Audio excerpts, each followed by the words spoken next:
H2O. Šią formulę žinome visi.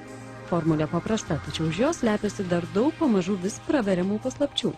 Praėjusio šimtmečio pabaigoje atrastos naujos vandens savybės. Paveiktas elektros srove vanduo keičiasi ir dėl elektrolizės proceso tampa jonizuotas. Chemikas Telesforas Laucevičius vertina vandenį pagal du jo parametrus – rūgštingumą arba šarmingumą, kitaip pH ir oksidacinį redukcinį potencialą. Skamba moksliškai, bet išmatuojama paprastai. Specialių prietaisų vadinamų pH metru. Vandentiekio vandens pH rezultatas mažiau nei 8. Vandens šarmingumo rodiklio skalė yra nuo 1 iki 14.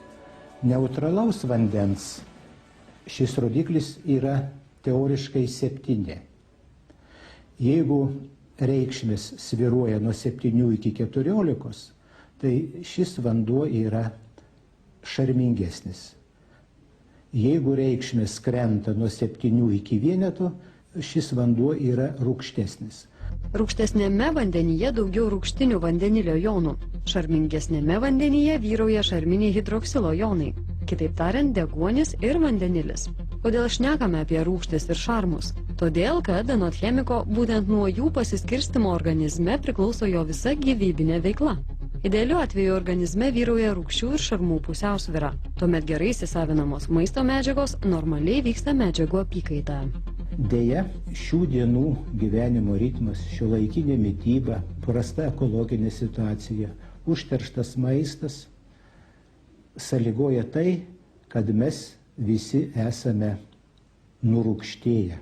Organizme visados deja yra rūgščių perteklius.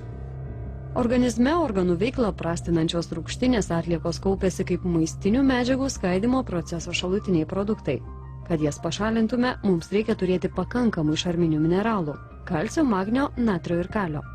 Deja, rūgščių organizmas pasigamina pats, o šarmus turi gauti tik iš išorės su maistu ar gėrimais. Kūdikio organizme šarmų daug, tačiau kuo toliau, tuo daugėja rūgštinių atliekų. Nereti atvejai, sako chemikas, kai sulaukusio 45 metų žmogaus organizmas nebesugeba pašalinti rūgščių pertekliaus.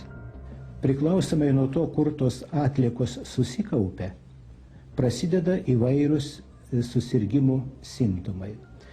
Jeigu rūgštinės atliekos kaupiasi kažkur tai prie kasos, tai tada yra blokuojamas kasos darbas ir stringa insulino išsiskirimas. Pradeda vystytis diabetas.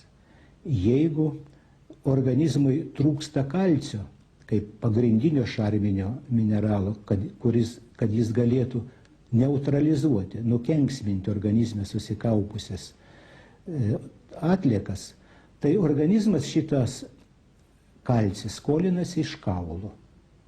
Tada prasideda osteoporozės požymiai.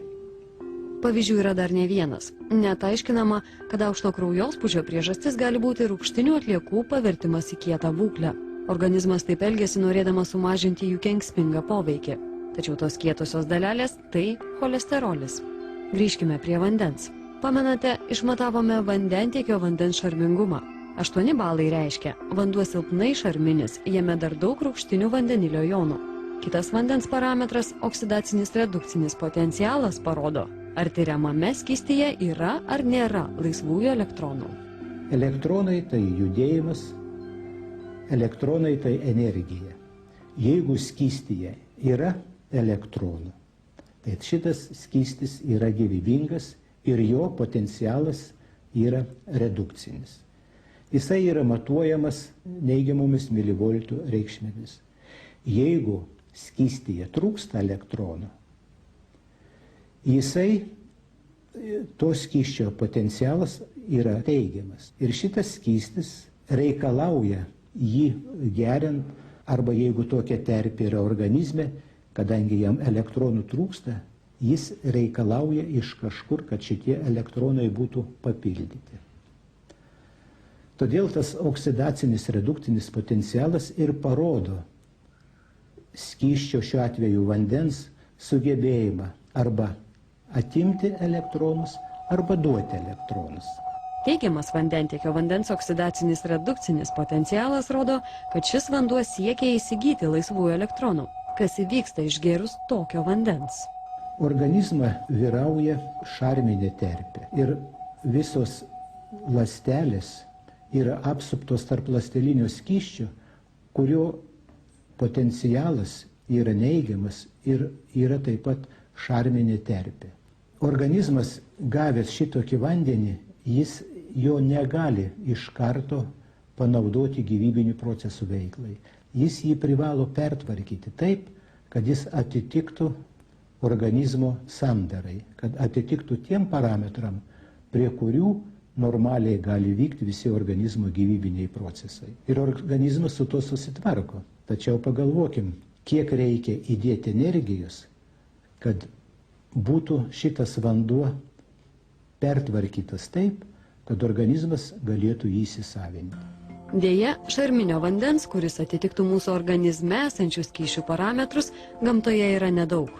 Tokie jo šaltiniai žinomi kaip stebuklingos gydomosios versmės. Buityje šarminis vanduo gaminamas jonizatoriuje elektrolizės būdu. Vandenį suskaidant į du jį sudarančius jonus. Mūsų apkalbėtus rūgštinius teigiamus vandenilio ir šarminius neigiamus hidroksilo jonus. Vykstant elektrolizei, prie neigiamo katodo keliauja šarminių metalų jonai. Prie teigiamo anodo traukiamos rūgštinės dalelės. Po proceso gaunamas dviejų rūšių vanduo. Rūgštinis – skaidrus vanduo su rūgšties kvapu bei skoniu. Šarminis – drumstas beskonis ir bekvapis vanduo. O svarbiausia, skiriasi šio vandens esminės savybės. Jei vėl išmatuotume vandens šarmingumą, gautume šarminio vandens pH daugiau nei 9. Šio vandens oksidacinis redukcinis potencialas stipriai neigiamas, taigi jame yra daug deguonies ir laisvųjų neigiamų elektronų. Rūgštinio vandens savybių parametrai visiškai kitokie. pH mažiau nei 7, oksidacinis redukcinis potencialas plus daugiau nei keli šimtai. Taigi, rūgštinis vanduo gerti netinkamas, nes jis patekęs į organizmą, pirmiausia bandys atimti elektronus iš jį supančių molekulių. Šarminis vanduo gali būti vadinamas natūraliu oksidantu, mat jis lengvai atiduoda savo laisvus elektronus. Turbūt esate girdėję apie laisvuosius radikalus. Tai atomai, jonai, kuriems trūksta vieno elektrono. Nedidelis jų kiekis organizme naudingas, nes naikina mikrobus ir bakterijas. Tačiau, kai susidaro laisvųjų radikalų perteklius, jis pradeda atakuoti sveikasias ląsteles. Per parą kiekviena ląstelė atakuojama milijonus kartų. Kai kurios jų to neatlaiko ir yra pažeidžiamos bei išsigimsta. Pradeda nestabdomai dalytis, žmogus susirga onkologinė ar kita liga. Ir štai dabar įsivaizduokime, mes išgeriame šarminį vandenį, kuris turi laisvų elektronų perteklių. Ir toks vanduo patekęs į organizmą, jisai tuos elektronus atiduoda laisviesiems radikalams. Laisvieji radikalai lieka patenkinti, jie redukuojasi iki normalių molekulių, normalių atomų ir tuo pačiu yra apsaugomos mūsų organizmo sveikusios ląstelės. Taigi, anot chemiko, pagal išmatuotus parametrus šarminis vanduo pats tinkamiausias žmogaus organizmui. Ir jeigu kalbant apie mūsų šio amžiaus marą, vėžinį susirgimą, tai žmogus sergantis onkologiniam ligom, ypatingai paskutinėse stadijose, jo ląstelių šarmingumas yra 1000 kartų mažesnis negu sveiko žmogaus ląstelės. Jeigu normaliai ląstelės šarmingumas yra pH 7,2, tai onkologinėmis ligomis sergant šis rodiklis nukrenta iki 5,7 ir žemiau. Jau minėjome, šarminėme vandenyje yra papildomas deguonies kiekis, kuris itin svarbus medžiagų apykaitoje. Jei šio proceso metu deguonies trūksta, vyksta rūgimo procesas ir formuojasi pieno rūgštis. Tokia terpė, anot chemiko, palankiausia vystytis onkologiniai ligai. Trumpam grįžkime prie jonizuoto rūgštinio vandens. Gerti jo nepatariama, tačiau galima panaudoti daug kur išorėje. Dėl gebėjimo atimti jonus jis pasižymi dezinfekcinėmis savybėmis, tinka praustis. O pasakojimą pabaigsime prancūzų rašytojo Saint-Exupéry žodžiais. Vanduo, tu esi ne tik reikalingas gyvybei, tu pats esi gyvybė.